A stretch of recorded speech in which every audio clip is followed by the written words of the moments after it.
Living green, living green. This message was from a proud sponsor to KNLY 91.1 FM.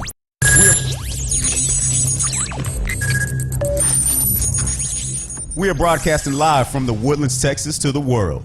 You're listening to the only multimedia FM station in Houston, Texas. Your Fusion Radio. Top 40s, dance, Latin, country, pop, rock and roll. All in one station. Mixing genres and generations. You're listening to KNLY New Waverly, Texas. 91.1 FM, The Boss. The program presented are submitted by members of our community and are a proud sponsor of KNLY 91.1 FM. The views expressed do not necessarily reflect those of KNLY 91.1 FM and its affiliates.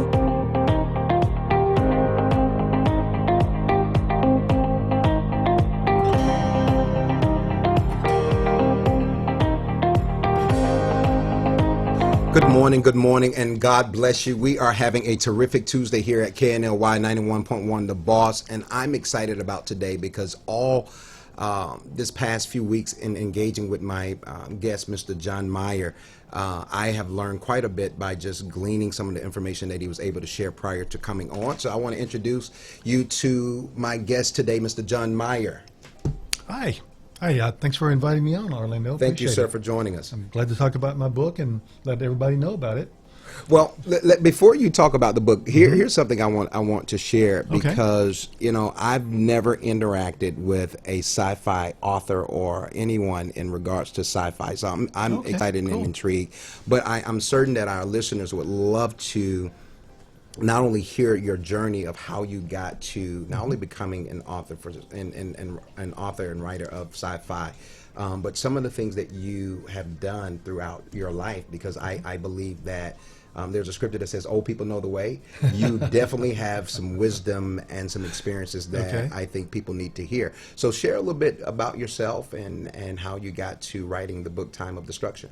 Well, basically started out when I was 12 years old. I was in the 6th grade, and I really wasn't a reader, but then the school brought over library books from the library, and I came across a book called Have Spacesuit Will Travel.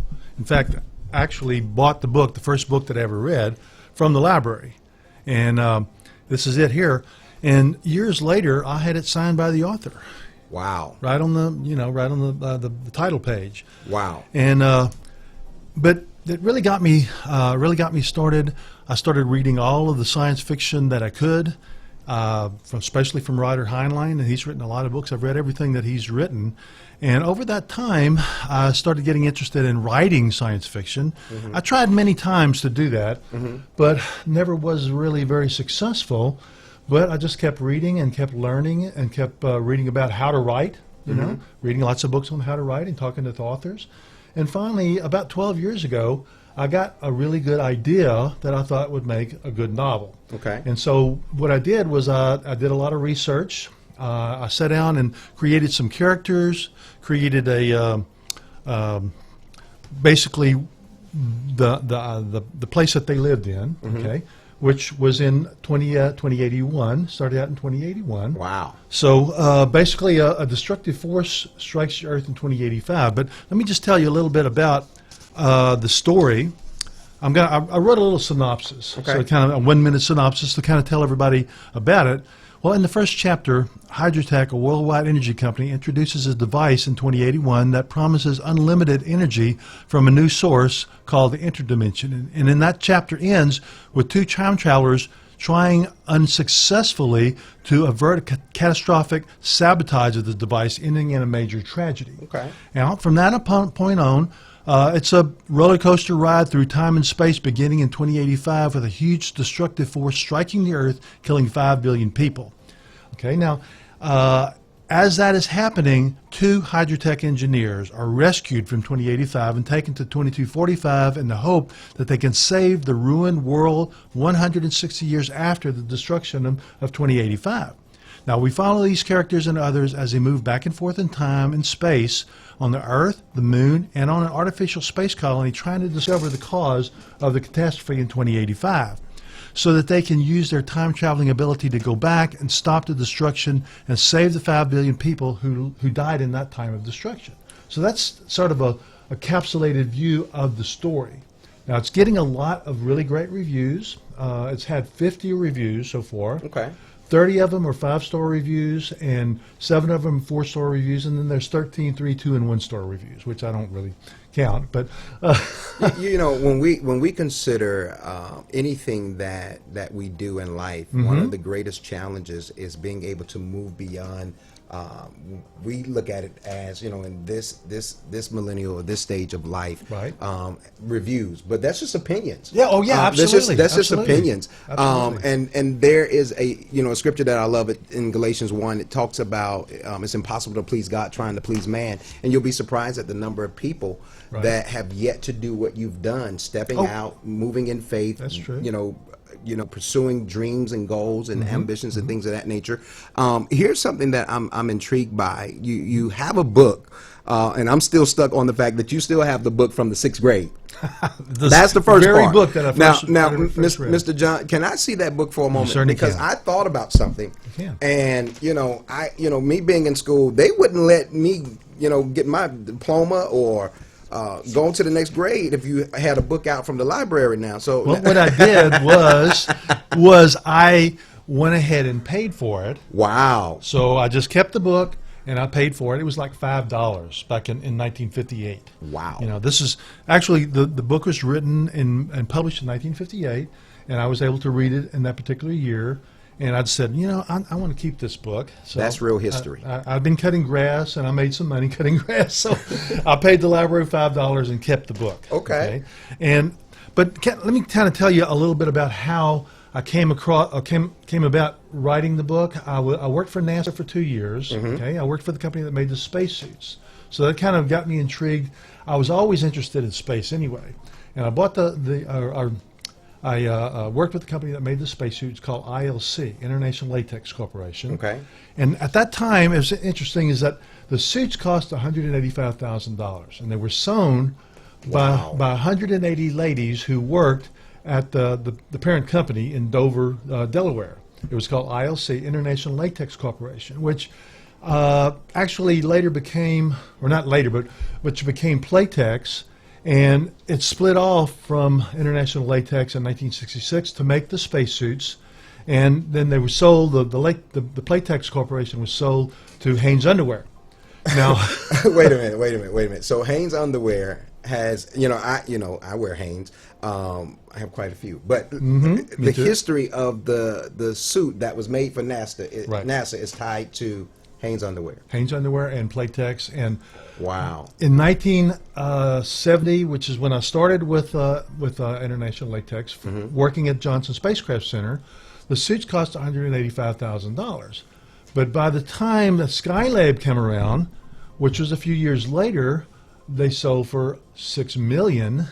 Wow. Now, the same company is making them. ILC is still making them. It sells for $12 million.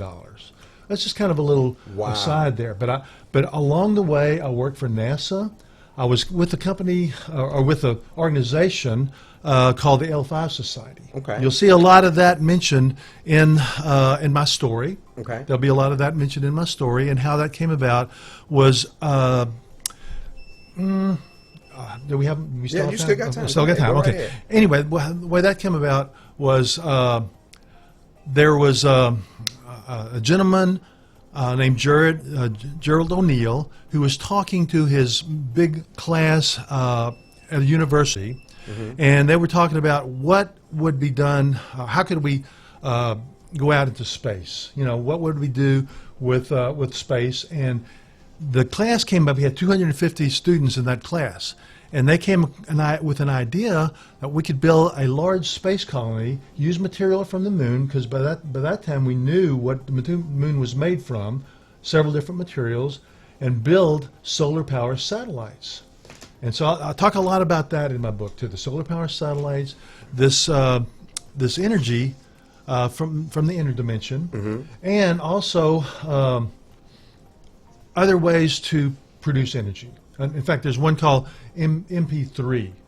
The MP3 is found on the moon in large quantities, but you have to mine it, and basically you can fuse it with deuterium, Okay, that's one of the things we'll talk about too. And produce energy without instead of the dangerous neutrons that are produced from fusion and fission. Basically, it produces energy very naturally, very easily. So, I'll talk a lot about that. Mr. Mark, I'm sitting here.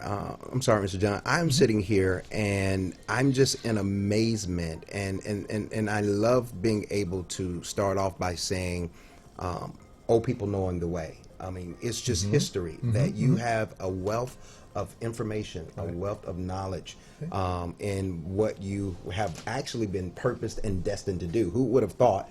Falling in love with a book in the 6th grade that would lead you all the way to here, and now inspiring the next generation of people or sci-fi followers. And so I just commend you for just that alone. That you have you stayed consistent. There was some stick-to-itiveness, but I was able to post last night prior to you coming on and sharing that you were going to be my guest. And here's something that I want to make mention.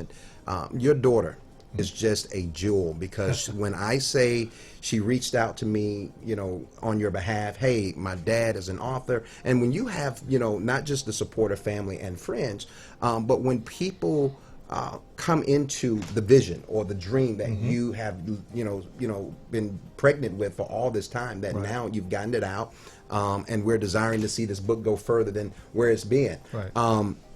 Here's something that I want to make mention, is that I put up some pictures of some of your memorabilia, things that you had signed from, that's just actually history. Can you talk about some of those memorabilia that you possess? One of the things I met the Jim Level, who was the commander of Apollo 13, at a book signing. I had actually met him when I worked at NASA very briefly. And I was introduced to him, and didn't really get to talk with him that much, but I was introduced to him. And then years later, when he wrote a book about his journey on Apollo 13, I went to a book signing. He signed the book. He also signed material that is on the outer layer of the spacesuit, which I was able to get when I worked at NASA. Wow. He signed that as well. And also I met a few years later, in 1986, the discoverer of Pluto. His name was Clyde Tombaugh. And he basically, I got my picture taken with him. I got my picture taken with Jim Level, and a few other things as well. But basically, all of that inspired me to write a science fiction novel, and to get the information that I needed to write a good one. And people have really been enjoying it. In fact, I've got 50 reviews, 30 reviews are 5-star reviews.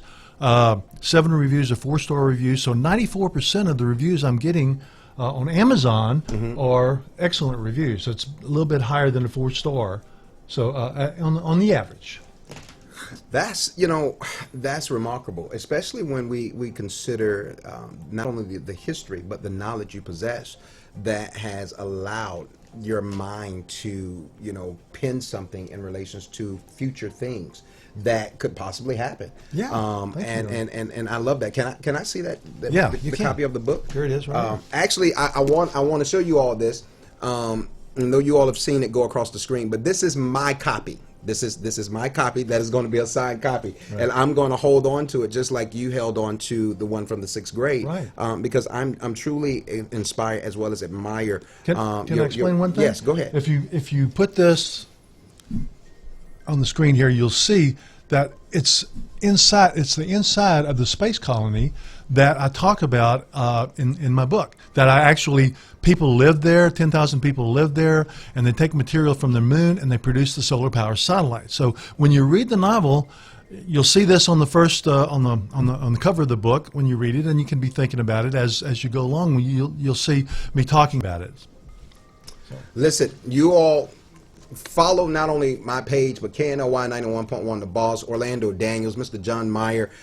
Get you a copy. You all are going to see me pushing this book for quite a bit. I encourage you to do so, but I need Mr. Meyer to do me a favor, though he encourages me to call him John. I'm just very respectful. Mr. John, can you give them information, phone number, where they can get this book? Well, basically, if you go to Amazon, go to Amazon, put the name of the book, Time of Destruction, or you can put my name in it. Time of Destruction. It will bring you to a page where you can buy the book. I've had the price reduced to 99 cents so that more people can buy it and enjoy it. So I hope you do enjoy it, and if you do enjoy it, go back to the page, go scroll down, and write a review. I'd appreciate that very much. I've gotten 50 reviews so far, and I hope to get more, and I hope you enjoy the book as much as I enjoyed writing it. Hope you enjoy reading it as much as I enjoyed writing it. Well, listen, here's what I want you all to do for me. For those who are supporters of KNLY 91.1 The Boss, if you're in BizConnect, NIA, if you follow me on any social media sites, I need you all to do me a favor. I need you to put 99 cents to the side. And I need you to purchase this book and support Mr. John Meyer. I love his heart. I love his spirit. And most importantly, I love his work ethics. I love his due diligence and his consistency to obtain goals. So I encourage you all to do that for me. Once again, I am your host, Orlando Daniels, of Today's Entrepreneur. It is Tuesday. I want you all to make it a great week. We bless God for Mr. Ivan, who is putting in work as our tech. And once again, my guest, my wonderful new friend, Mr. John Meyer. You all be blessed. Thank you, Orlando. Enjoy the remaining part of your day. Make it a great week. There's a lot going on this week, so stay connected and keep following KNLY 91.1 The Boss. Orlando Daniels signing off. You all be blessed.